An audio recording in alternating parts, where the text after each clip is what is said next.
Alors, on continue nos échanges et enfin, j'ai le plaisir d'être rejoint dès maintenant pour parler de comment intégrer le Made in France au cœur de la relance économique verte et solidaire. Ça, c'est le titre de la table ronde. Et pour en débattre, je vous propose d'applaudir et je vous demande de les applaudir fortement parce on les a attendus, ils sont venus de loin. Lucille Charbonnier, vous êtes directrice RSE et développement durable d'Isover et Placo, qui est une filiale du groupe Saint-Gobain. Bienvenue à vous, merci. Merci au public. Emmanuel Grenier, vous êtes le président de Cdiscount. Bienvenue également. Voilà, un petit chèque. Voilà, bonjour Lucille. Monsieur Rousset,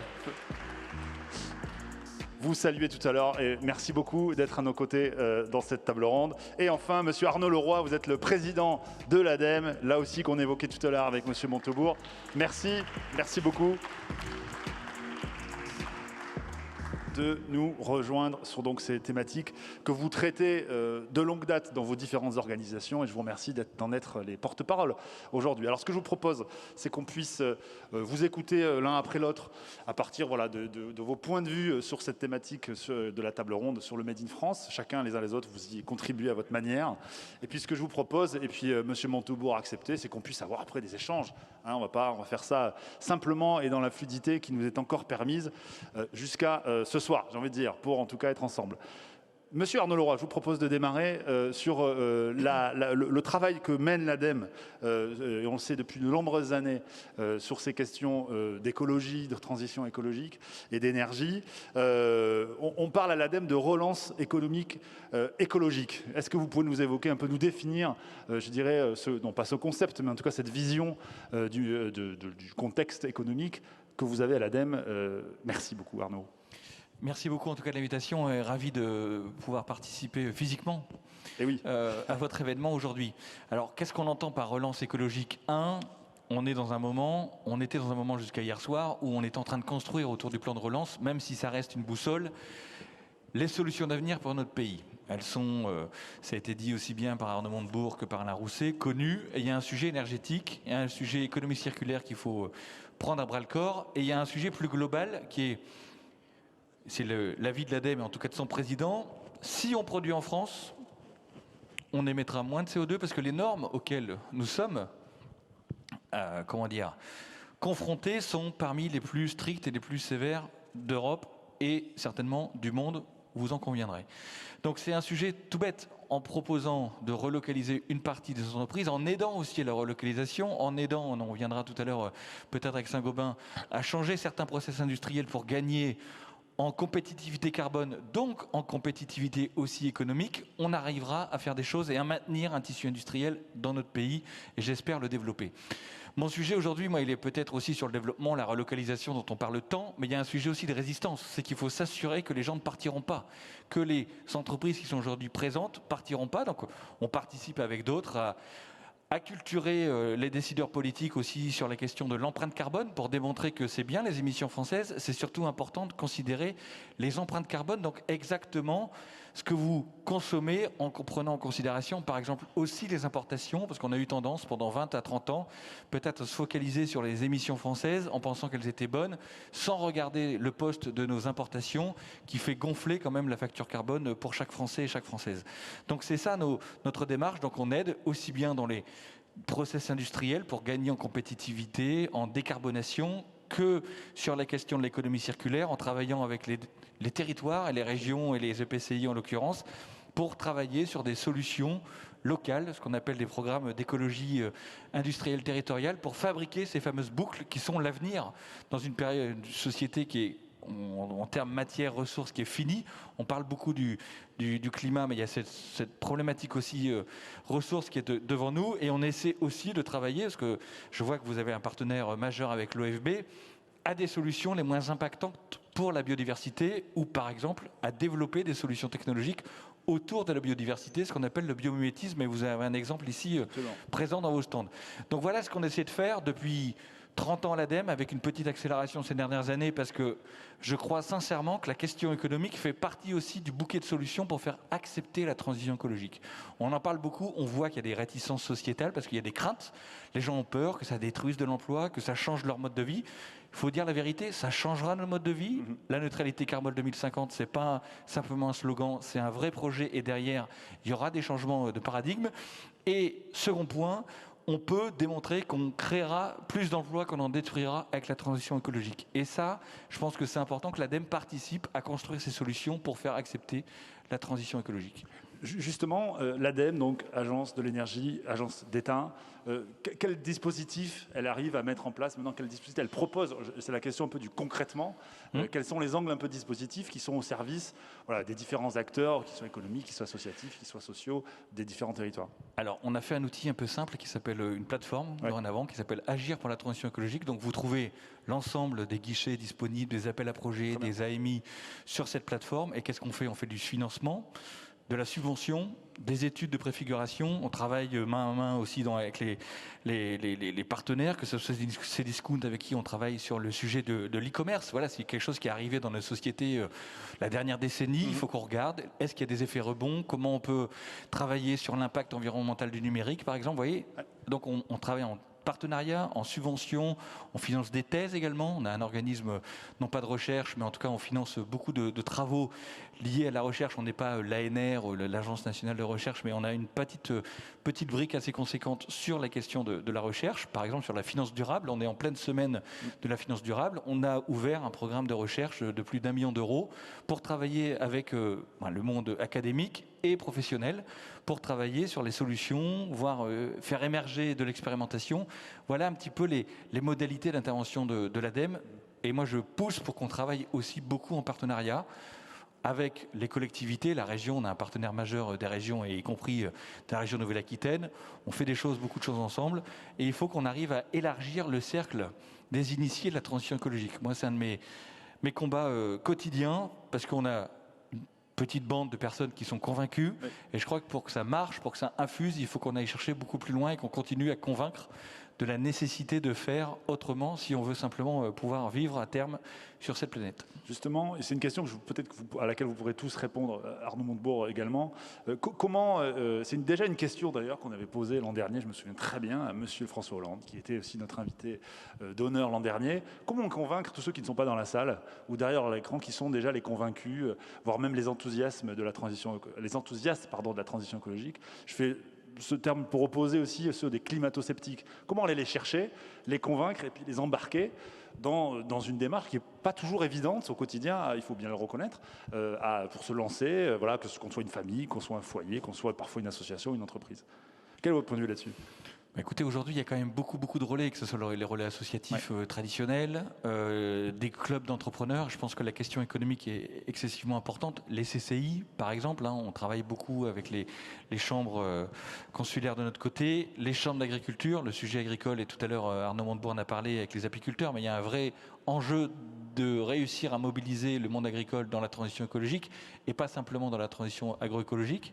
Donc ça, c'est des éléments sur lesquels on travaille au quotidien. On y parvient en travaillant en partenariat et en démontrant, le sujet c'est ça, c'est de démontrer que c'est bénéfique pour les chiffres d'affaires quand on parle à des entrepreneurs, et c'est démontré. Et pour les personnes en termes d'engagement sociétaux, aujourd'hui on a la chance d'avoir une jeunesse, en tout cas la plus grande partie de nos jeunesse diplômée, qui veut s'engager sur ces sujets-là. Il faut qu'on arrive à convaincre celles qui ne se sentent pas nécessairement concernées. C'est pas toujours simple. Et je vous l'ai dit, il faut qu'on arrive à casser le mythe que cette transition sera pas enthousiaste. Voilà, ce n'est pas une punition, la transition écologique, donc il faut faire attention au message politique qu'on véhicule. Ce n'est pas le rôle de l'ADEME, mais en tout cas, nous, on essaie de vendre et d'expliquer une transition écologique enthousiaste, positive, qui n'est pas une punition collective, et qui démontre on peut y trouver un intérêt personnel pour ses enfants, ses petits-enfants. Donc on essaie de travailler sur l'ensemble des générations par des partenariats. D'accord. Merci beaucoup, Monsieur Leroy. Je m'excuse, on est un peu rapide parce que le temps, évidemment, va nous manquer, mais on a quand même le temps un peu d'avoir vos différents points de vue express.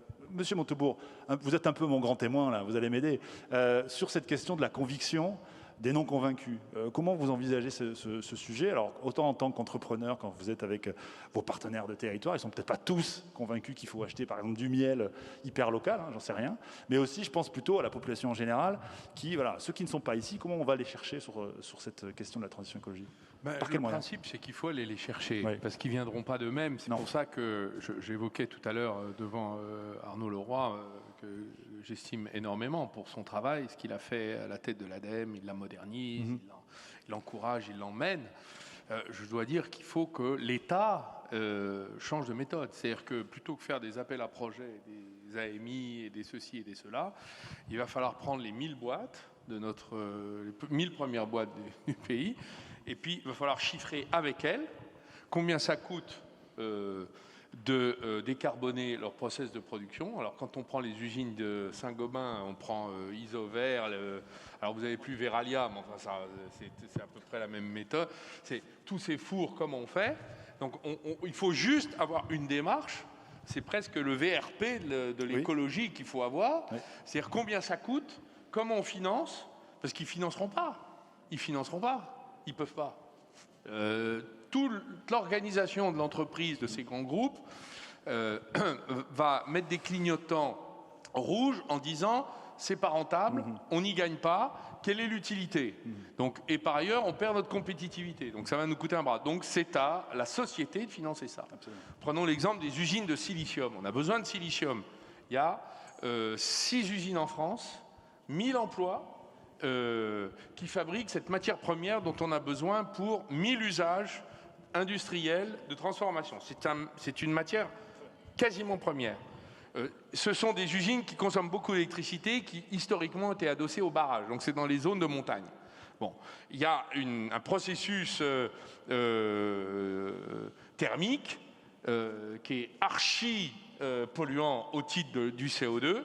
Ce sont des usines qui sont en difficulté parce que l'économie s'est écroulée sur la consommation de cette matière première. Et qu'est-ce qu'on fait?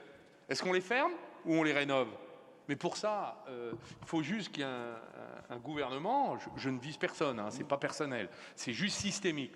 Un gouvernement qui s'intéresse à ces usines, qui envoie des préfets, je ne sais pas, des gens, quoi, quelqu'un, qui leur disent bah, écoutez, on ne va pas vous laisser tomber, on va reprendre cette boîte et on va la moderniser parce qu'on a besoin de silicium. Sinon, bah, qu'est-ce qu'on va faire? Elles vont fermer, on va importer du silicium de Chine ou des États-Unis. Et on va continuer longtemps comme ça. Donc c'est ce que disait Rousset, Alain Rousset, mon ami, que je salue s'il est encore là, c'est que nous allons nous-mêmes, par la transition écologique, délocaliser nos activités et importer du CO2 fabriqué ailleurs. On aura très bonne conscience, mais ça ne fonctionnera pas. Donc, sur l'industrie lourde et l'agriculture, qui sont les deux gros sujets, et la finance, qui finance quoi, pourquoi, et l'usage de notre épargne, il va falloir que l'État reprenne la main. Donc, reprendre la main, ça veut dire qu'il va falloir qu'il se dote des outils pour le faire. Et les outils, il ne les a pas pour l'instant, puisque pour l'instant, il fait confiance au marché, il fait des appels d'offres, des appels à manifestation d'intérêt. Très bien, on a compris votre idée sur ce sujet. Monsieur Emmanuel Grenier, merci. Je vous invite à rejoindre aussi nos propos, nos échanges. Donc évidemment, vous dirigez Cdiscount, voire le leader de l'e-commerce français, alors qui évidemment progressivement, je dirais, s'articule avec ces sujets. Comment vous pouvez tout simplement nous raconter comment cette transition économique se fait via le digital par rapport au commerce physique qu'on a pu envisager il y a encore quelques années. Merci beaucoup. Moi, je pense qu'on a 3 enjeux, mais au-delà de Cdiscount, au niveau national, on a un enjeu de transition digitale numérique. On va en reparler parce qu'à partir de demain matin, ça s'accentue. Exactement. On a un enjeu environnemental et on a un enjeu du Made in France pour toutes les raisons qui ont été expliquées que je ne reprendrai pas. Et moi, mon sujet, c'est de faire en sorte que ces 3 enjeux se rejoignent pour Cdiscount. Parce que les 3, ils peuvent se rejoindre. Et je vais prendre des exemples. Oui. Le premier des sujets, c'est évidemment, je suis français, l'entreprise est française. Je préfère qu'on travaille avec des entreprises françaises qu'avec des entreprises européennes, pas seulement pour des questions patriotiques et citoyennes, aussi pour des questions économiques et des questions d'environnement. On a aujourd'hui plus de 700 entreprises productrices de produits français qui vendent sur le site. On leur a aménagé un coin spécial sur le site qui s'appelle le Corner du Made in France. On a ramené 300 producteurs de plus pour des produits frais. On ne vendait pas des produits frais sur notre marketplace, donc aujourd'hui on en a quasiment 1000. Et ça, c'est le premier sujet, c'est que j'appelle toutes les entreprises à venir vendre à venir vendre sur les marketplaces parce que ça va devenir un des enjeux majeurs, c'est que les clients de plus en plus achètent en ligne et moins en magasin. En tout cas, les deux se complémentent et les deux arrivent à un niveau d'équilibre 50-50 sur nous dans ces périodes-là. Donc, le Made in France est une réalité. On n'a pas assez d'entreprises. Je suis d'accord avec ça. On n'a pas assez d'entreprises et j'aimerais en avoir 5 000 ou 10 000 en ligne. Ça, c'est mon premier sujet. Et on l'a fait pendant la période de confinement, la première période, et là, on va le démarrer à partir de demain matin. On appelle toutes les entreprises à venir nous rejoindre. On va faire des conditions financières extrêmement favorables et on va les accompagner. Parce que le sujet, il ne suffit pas de dire seulement faites, c'est qu'il faut accompagner. Parce que la transition digitale et numérique, ce n'est pas simple au quotidien. Il faut des ordinateurs, il faut former des gens, il faut comprendre comment ça fonctionne et on accompagnera les gens. Et donc, conditions financières, mais surtout accompagnement. Le deuxième sujet, c'est qu'il faut créer une boucle circulaire. On achète des produits, qu'est-ce que deviennent ces produits? Alors déjà, une fois qu'on les a dans les entrepôts, il faut qu'on les expédie en ayant le minimum d'impact sur l'économie et sur l'écologie. Alors pour ça, et il y a des gens qui sont ici qui vous parleront après, on a des machines d'emballage qui emballent en 3 dimensions et qui fait qu'on a gagné 30% de volume dans les camions, on met 30% de camions en moins sur les routes et on est les seuls à faire ça en Europe. Et ça, c'est important. Donc il n'y a plus de vide dans les camions. Là, c'est quoi qui nous a sorti de l'ornière? C'est la technologie. Parce que ce qui va nous sortir de l'ornière, c'est la technologie. Sans technologie, et ça a été dit par M. Montebourg et M. Rousset, il n'y a pas d'évolution. Et la technologie est le seul moyen de faire coïncider l'écologie et l'économie. Parce que s'ils divergent, vous ne faites pas changer les habitudes dans les entreprises, ce n'est pas vrai. La première chose que regarde un patron, le matin, c'est son compte d'exploitation. Et après, il s'occupe de la transformation écologique. Et ça ne va pas.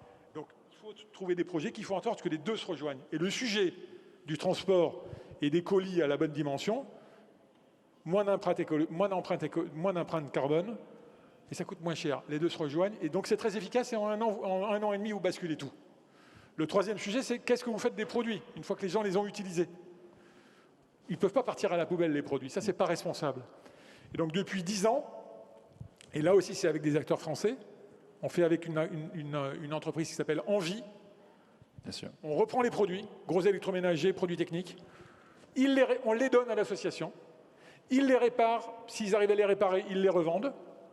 Je précise, on ne les vend pas à l'association, on les donne. Hein. Et en plus, ils font travailler des gens qui sont en réinsertion professionnelle.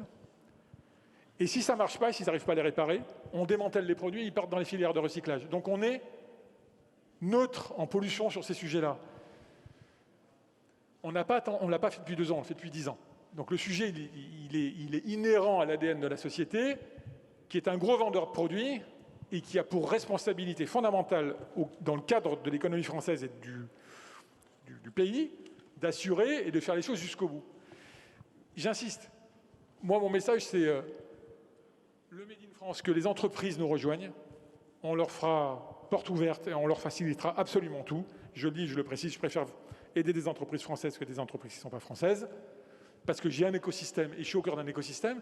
Et ma responsabilité, c'est une responsabilité de locomotive. Je suis leader, j'ai des droits, j'ai des devoirs en tant que leader.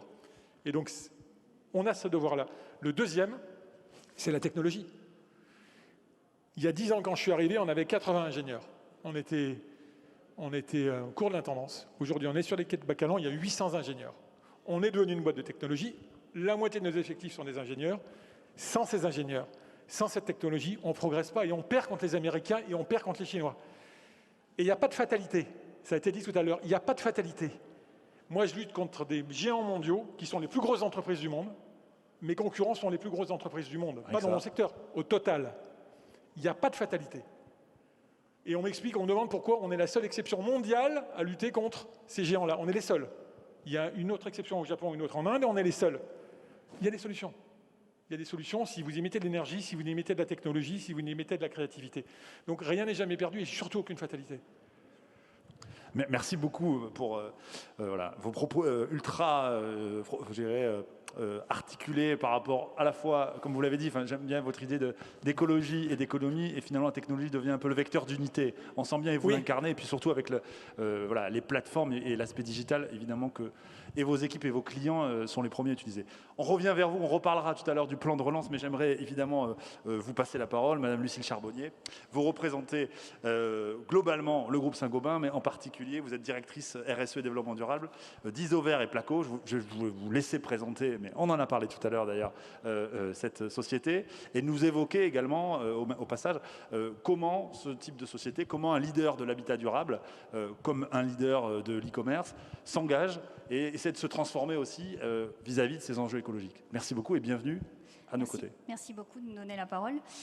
Alors oui, Saint-Gobain en France, c'est quelques employés, on est à peu près 30 000. Ouais. Les entités que je représente, moi, c'est 2000 collaborateurs.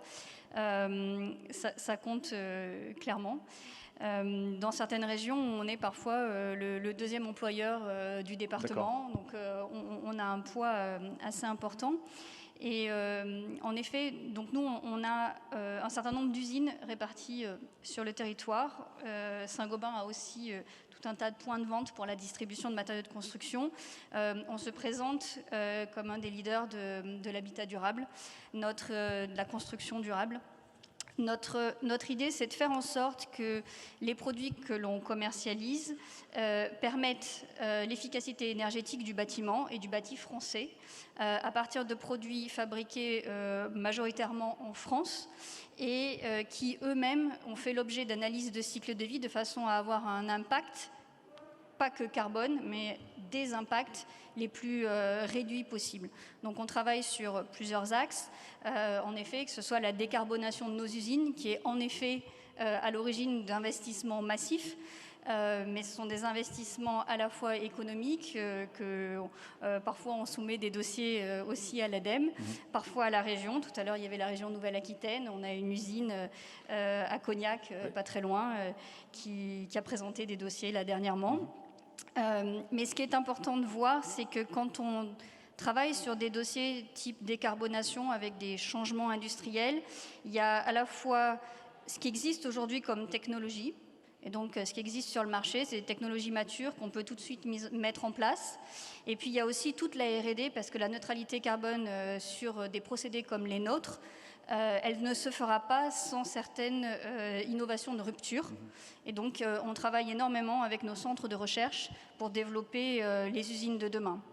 On travaille aussi sur un autre angle, qui est l'incorporation de matières recyclées dans nos productions. Donc, on a 2 filières aujourd'hui existantes. On a Placo Recycling qui recycle le plâtre des déchets de chantier depuis 12 ans maintenant. Et Isover Recycling, qui est le petit dernier, qui a 2 ans et demi, et qui permet de recycler la laine de verre en laine de verre.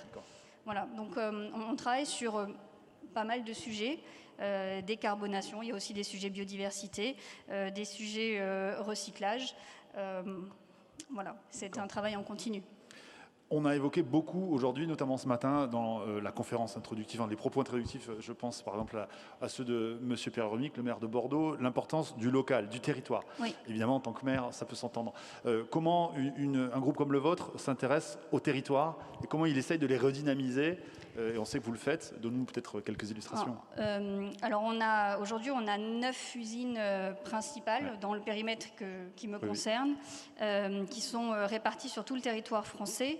Y compris dans des territoires où la population est un peu moins dense, comme la Creuse.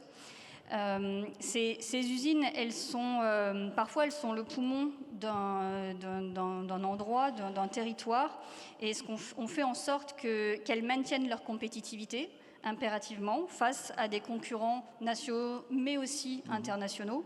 Leur compétitivité est économique et environnementale, puisque tout notre travail sur les analyses de cycle de vie, c'est de faire en sorte que nos produits puissent être prescrits dans des bâtiments à labellisés, type HQE, LEED, BREEAM. Donc vraiment l'objectif c'est ça, c'est d'avoir des produits compétitifs sur tous les angles, et lorsqu'on développe des filières de recyclage, ça, c'est un développement éminemment territorial. On ne fait pas voyager des déchets de chantier à travers toute la France ou à travers toute l'Europe. C'est une hérésie. Donc aujourd'hui, on a 3 ateliers de recyclage de plâtre à travers toute la France. Et on a un atelier de recyclage de laine de verre et un deuxième en construction pour équilibrer ce territoire et faire en sorte de pouvoir proposer des solutions régionales à ces déchets de chantier. Avec, si je ne me trompe pas, aussi une volonté d'embauche locale, Tout à de fait. formation, avec la Oui, création donc de centres de on formation. vient en effet d'ouvrir 2 CFA. Donc on a 70 jeunes qui nous rejoignent, une vingtaine sur tout ce qui est maintenance industrielle et une cinquantaine sur tout ce qui est marketing et commerce pour la construction durable. Et on s'est engagé à avoir 170 alternants chez Placoplâtre et Isover d'ici la fin de l'année. On en est aujourd'hui à 155, donc les 170 vont arriver. Moi, j'ai moi-même 2 alternantes qui viennent de nous rejoindre dans l'équipe. Et en fait, cette diversité dans nos équipes, c'est la richesse. Oui. C'est notre richesse. Et particulièrement dans ma filière développement durable et RSE, on se nourrit de toute cette diversité et toute cette jeunesse qui vient nous rejoindre. Elle est indispensable. Et en tant que leader sur certains métiers, dont la construction durable, il est aussi de notre responsabilité d'accompagner ces nouvelles générations dans des métiers qui sont un peu différents. Le marketing et le commerce de la construction durable, ça ne s'apprend pas forcément dans les écoles lambda. Et on participe aussi, certains membres de l'équipe de direction dont je fais partie interviennent régulièrement dans les écoles d'ingénieurs, les écoles de commerce pour aider. Très bien. Peut-être un dernier mot sur une ambition qui n'est quand même pas mince, c'est 2050, zéro carbone. Pour un groupe comme Saint-Gobain, là vous commencez à compter les mois. Non, je rigole, mais ce n'est pas n'importe quelle ambition. Comment vous comptez y arriver ? Notre ambition, c'est neutre en carbone, scope 1, scope 2, scope 3, sans compensation. Ok. Ça change tout, hein, Est-ce que vous pouvez traduire pour ceux comme moi qui ne sont pas encore c'est-à-dire que ce sont toutes nos émissions de carbone, y compris les émissions liées à nos achats de matières premières, à nos transports, le fameux scope 3. Très bien. Et c'est sans compensation, c'est-à-dire que vous avez des gens qui vous envoient des mails selon ce que vous achetez et qui vous disent votre achat est neutre en carbone. Et quand vous regardez derrière, en fait, ce sont des entreprises qui achètent des quotas de carbone pour la reforestation en Amazonie, par exemple, au hasard. Ce n'est pas notre cas, on ne souhaite pas compenser. Pourquoi ? Parce que la base, c'est de faire notre travail et de décarboner nos installations, de travailler avec nos partenaires fournisseurs pour décarboner nos achats de matières premières, modifier nos recettes pour incorporer des matières premières différentes de façon à réduire ces émissions de carbone. Donc c'est tout un travail qui est engagé chez Placo et Isover, toute l'équipe de direction, les achats, la logistique, le marketing, tout le monde y passe. Okay. Et les directions industrielles. Donc évidemment, il y a ce gros travail et ce gros investissement dans nos directions industrielles, mais il y a aussi ce gros travail avec nos partenaires, parce que quand on fait le bilan carbone, nos installations ne représentent pas le plus gros de nos émissions. Mais c'est bien nos achats et nos transports qui aujourd'hui représentent le plus gros. Donc le travail, il est vraiment à faire aussi avec nos partenaires fournisseurs. Et c'est un travail de longue haleine auquel on s'attelle. Et j'y crois. J'y crois. On va y arriver. Ouais. Pourquoi ? Parce qu'on est très bien organisé, et puis parce qu'on a la chance d'avoir des services R&D qui travaillent avec nous. On a en effet la force du groupe Saint-Gobain derrière. Et puis des aides aussi. Oui, justement, merci. Je sens qu'Arnaud Montebourg, vous frétillez à l'idée de réagir. Pour moi, c'est positif, attention. J'ai quand même oublié de vous dire que normalement, nous avions avec nous dans cette table ronde, vous l'avez peut-être vu dans le programme, et on va ensuite passer aux dernières questions, Madame Eva Sadoun, qui est fondatrice d'une société qui s'appelle LITA, qui fait aussi du financement durable et qui est à Paris, et qui est aussi vice-présidente du mouvement qui s'appelle MOVE. Et, voilà. Et Eva s'excuse de son absence, elle devait être en ligne, mais je pense qu'elle est plutôt en ligne sur la préparation du confinement pour sa société. Donc évidemment, on l'excuse et on la salue depuis Bordeaux. Arnaud Laurin, peut-être pour terminer un peu ce tour de piste, vu qu'on a encore un programme chargé, j'en ai parlé tout à l'heure, qu'est-ce qu'on peut dire de ces plans de relance? On a parlé du plan de relance, il y en a plusieurs. Il y a aussi un plan de relance sur l'économie verte. Je pense que, Monsieur Grenier, vous serez aussi également en mesure de l'évoquer au titre de votre structure, mais peut-être en commençant par l'ADEME. Comment l'ADEME pousse dans ce sens-là? On pousse parce que, déjà dit, on est opérateur, nous. Donc, on a, vous savez, il y a ce fameux plan de relance 100 milliards, dont 30 pour la transition écologique. Donc, c'est quand même une enveloppe assez conséquente, des moyens pour l'ADEME comme jamais.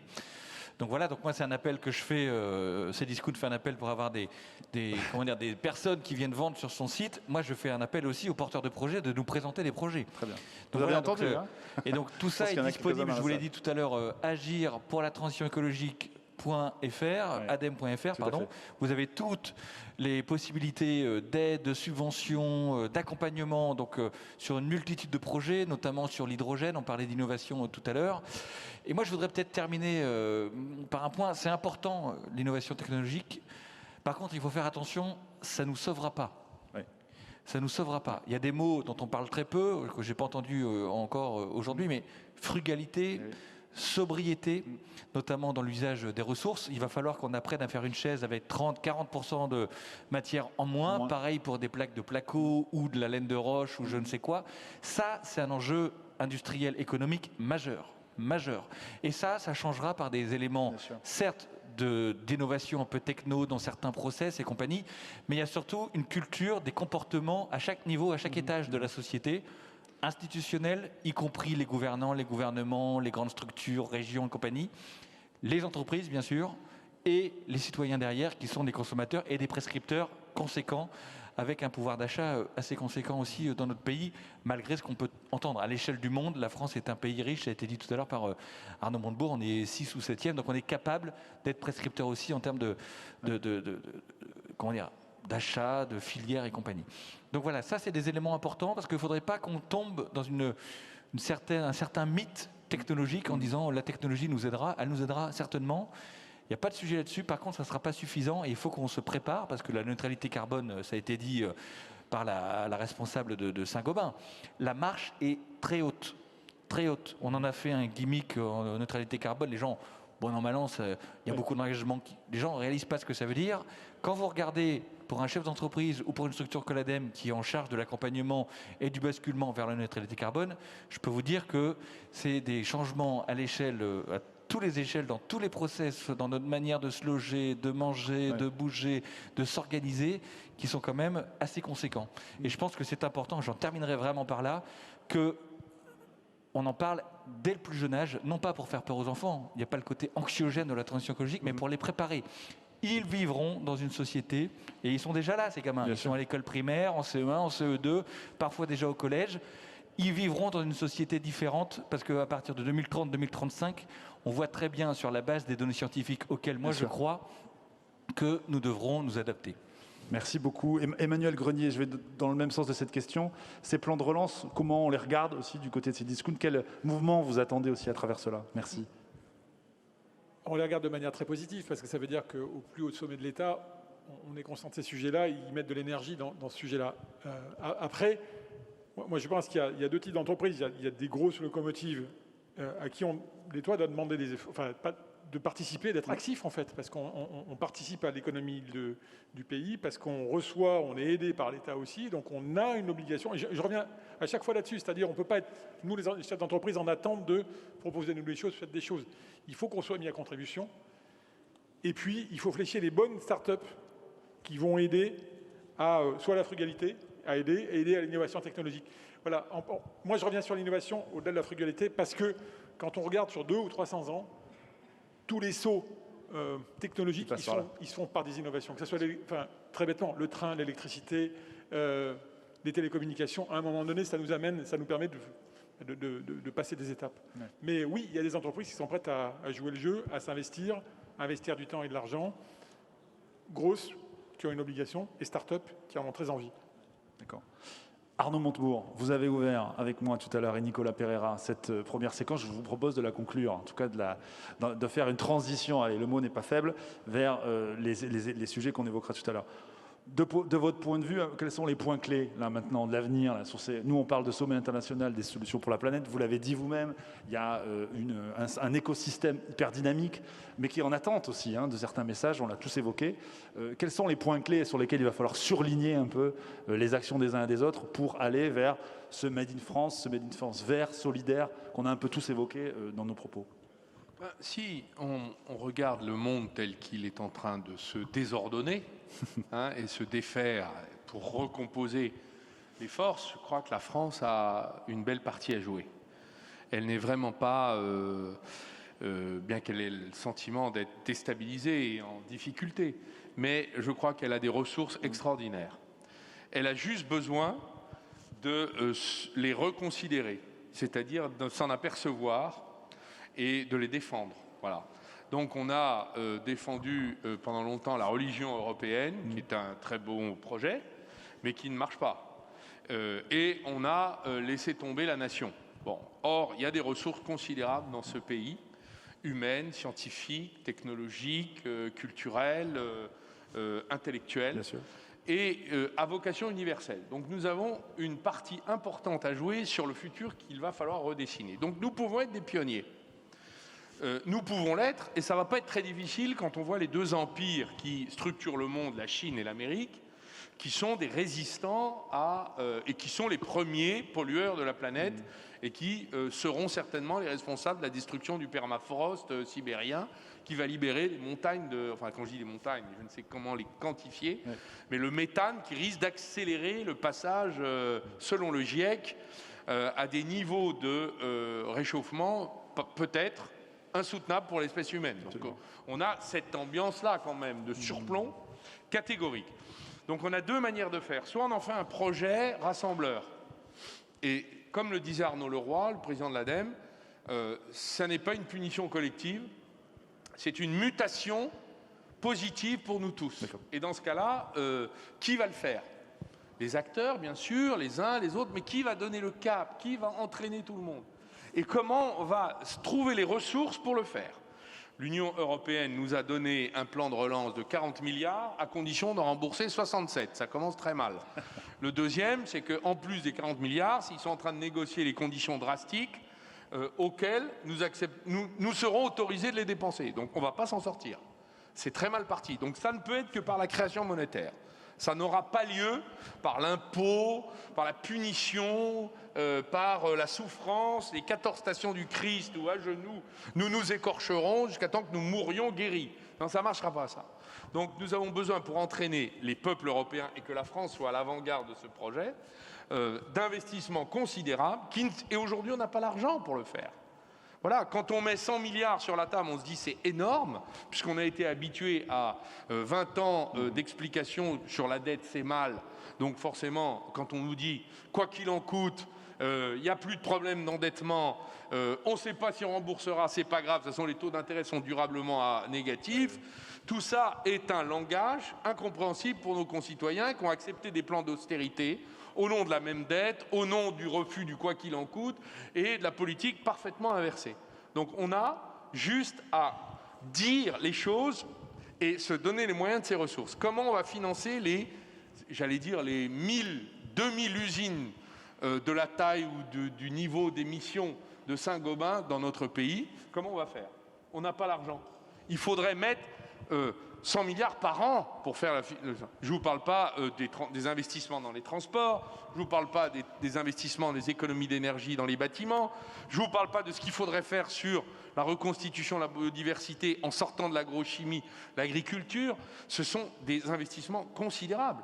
Et les emplois qu'on nous promet, où est-ce qu'on va les former? Vous croyez que les citadins aujourd'hui qui vantent les mérites de l'agriculture biologique vont aller dans les champs? Qui va aller dans les champs pour ramasser les tomates qu'on importe des serres du sud de l'Espagne où on exploite les Marocains sans papier? Vous croyez vous croyez que on va accepter des Marocains sans papier sur notre territoire en ce moment? Donc je crois qu'il y a un sujet de cohérence autour de ce projet-là. Parce qu'on voit bien qu'on n'a pas tous les éléments. Financiers, humains, compétences, ce sont des chantiers considérables. Et on ne le fera pas avec un système démocratique, vertical, où un homme seul décide de tout, et y compris de savoir si on va laisser ouverts les librairies et les cinémas. On a besoin d'emmener le pays autour d'un projet collectif. Oui, bien sûr. Vous voyez le problème. Donc on a un problème en plus démocratique. Voilà, donc je vous ai mis les conditions. C'est comme votre barre qui est très haute, madame. Mais là, il faut qu'on soit 67 millions à sauter. C'est le défi. Pas seulement 30 000, comme chez Saint-Gobain. Merci beaucoup. En tout cas, je pense qu'on peut chaleureusement applaudir mes 4 invités, mais également Arnaud Leroy, merci beaucoup. Emmanuel Grenier également. Arnaud Montaubourg, merci pour toute cette première et seconde séquence. Et Lucille Charbonnier, je vous remercie également. Je salue également le président Alain Rousset pour son intervention en duplex.